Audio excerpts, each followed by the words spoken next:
अस्सलाम वालेकुम dear students. आज का हमारा lecture exercise 3A question number 7, 11 और 12 है।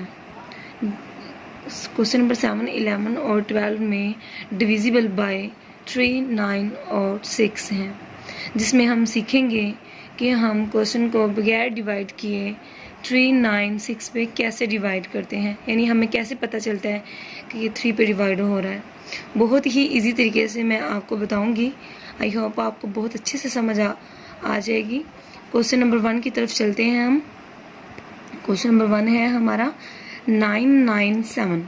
अब हम ये देखेंगे क्या ये 3 के टेबल पे डिवाइड होता है। एक और आपको बता दूं, जो 3 का मेथड है 9 का भी सेम ऐसे ही मेथड है। 3 और 9 का सेम प्रोसीजर है क्वेश्चन को सॉल्व करने का। तो हमारा जैसे ये क्वेश्चन है, ये 3 डिजिट है। अब इन सारे डिजिट को प्लस करें, सारे डिजिट 9 प्लस 9 प्लस 7।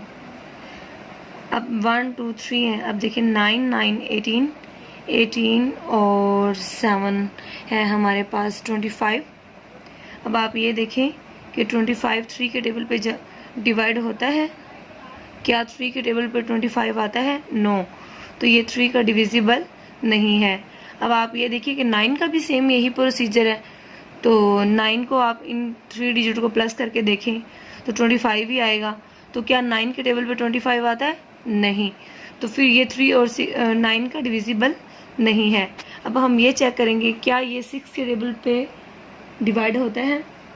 6 के टेबल पर डिवाइड होने के लिए हमारे पास 2 शर्तें होती हैं, यानी कि हमारे पास फर्स्ट इसकी शर्त ये है कि जो क्वेश्चन का लास्ट वाला डिजिट है वो हमारे पास इवन होना चाहिए। दूसरी इसकी शर्त ये है कि ये 3 का डिविजिबल होना चाहिए, डिविजिबल होना चाहिए। ठीक है। अब देखिए हम ये वाला जो क्वेश्चन, हमने इस क्वेश्चन को पहले 3 का चेक किया, 9 का चेक किया। 3 और 9 का सेम प्रोसीजर है। सारे डिजिट को प्लस कर दो, अगर वो 3 के टेबल पे आ जाएगा, यानी कोई भी नंबर है उसे आप उन नंबर्स को आपस में प्लस कर देना है। प्लस करने से अगर जो आंसर आया है वो 3 के टेबल पे आता है तो उसका डिविजिबल है, अगर नहीं आता तो वो नॉट डिविजिबल है। 9 का भी बिल्कुल सेम ऐसे है। आपने सारे डिजिट को प्लस कर लेना है। प्लस करने के बाद आपने ये देखना है कि अगर 9 के टेबल पे वो नंबर उसका आंसर आता है तो ये डिविजिबल है, अगर नहीं आता तो ये नॉट डिविजिबल है। चलिए देखिए अब हम 6 के टेबल पे चेक करेंगे। 6 के टेबल पे ये देखें कि इसका लास्ट वाला डिजिट 2 शर्तें हैं, इवन और 3 का डिविजिबल। अब लास्ट वाला डिजिट इसका, पहली शर्त इसकी जो पूरी नहीं हुई, अगर इन 2 शर्तों में से एक भी शर्त पूरी नहीं होती तो क्वेश्चन नॉट डिविजिबल होगा। अब ये देखिए फर्स्ट शर्त इसकी पूरी नहीं हुई। अब दूसरी शर्त, हमने सारे डिजिट को हमने चेक करना है कि क्या ये 3 के टेबल पे डिविजिबल है। तो चेक किया तो 25 आया। 25 3 के टेबल पे आता ही नहीं है, तो इसलिए ये क्वेश्चन ना तो 3 का डिविजिबल है, ना 9 का डिविजिबल है, ना ही 6 का डिविजिबल है। अब नेक्स्ट क्वेश्चन की तरफ चलते हैं। ये देखें क्या ये 3 के टेबल पे डिवाइड होता है। तो हम सारे डिजिट को प्लस कर लेंगे। 7 plus 6 plus 9 plus 4 plus 9 plus 4। 7 और 6 हमारे पास 13 है, और 13 9 प्लस 20 और 4 26। 26 में 9 प्लस करें 35, 35 में 4 प्लस करें तो 39। अब आंसर है हमारे पास 39। अब ये देखें क्या ये 3 के टेबल पे 39 आता है, इजीली कट हो जाएगा। आप ये देखें 39 को 3 पे कट करें, 3 1 3 3 3 9, इजीली कट हो गया है। तो इसका मतलब है ये 3 का डिविजिबल है।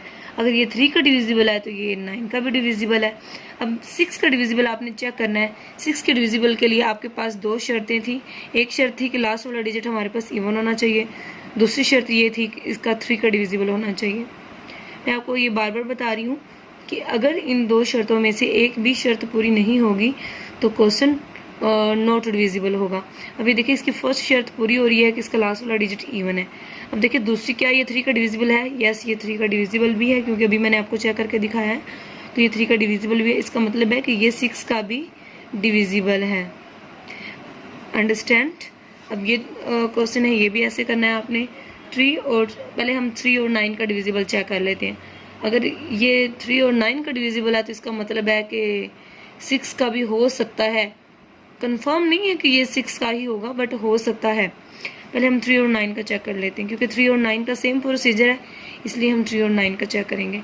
3 और 6 हमारे पास 9, 9 और 5 14, 14 और 5 19। अब देखें 3 के टेबल पे 19 हमारे पास आता ही नहीं है, तो अगर 3 के टेबल पे 19 नहीं आता तो 19 के टेबल पे भी 19 नहीं आता, तो इसलिए 3 और 6 का डिविजिबल 3 और 9 का डिविजिबल नहीं है। अभी देखिए क्या ये 6 का डिविजिबल है। अब हमारे पास नेक्स्ट क्वेश्चन है 2 7 2 7। अभी हम चेक करते हैं क्या ये 3 का डिविजिबल है। 2 और 7 हमारे पास है 9, 9 और 2 हमारे पास 11, 11 और 7 हमारे पास है 18। तो इनको प्लस करने से हमारे पास 18 आया। 3 के टेबल पे 18 आता है, इसलिए ये 3 का डिविजिबल है। क्या 9 के टेबल पे 18 आता है? जी हाँ आता है, तो ये 9 का भी डिविजिबल है। क्योंकि 3 और 9 का हम डिविजिबल ऐसे चेक करते हैं कि सारे डिजिट को प्लस कर देते हैं। अगर उनका आंसर 3 और 9 के टेबल पे आता है तो वो उसका डिविजिबल होता है। अब हम ये चेक करेंगे क्या ये हमारे पास 6 का डिविजिबल है। इसकी फर्स्ट हमारे पास जो शर्त है वो ये है कि लास्ट वाला डिजिट इवन होना चाहिए, तो इसका लास्ट वाला डिजिट इवन है ही नहीं, तो इसलिए हमारी फर्स्ट शर्त पूरी नहीं हुई, तो सेकंड भी नहीं होगी, इसलिए ये 6 का डिविजिबल नहीं है। तो ये था आज का हमारा लेक्चर। नेक्स्ट हमारा लेक्चर होगा 3B का। आई होप आपको अच्छे से समझ आ गई होगी। थैंक्स फॉर वॉचिंग एंड अल्लाह हाफिज़।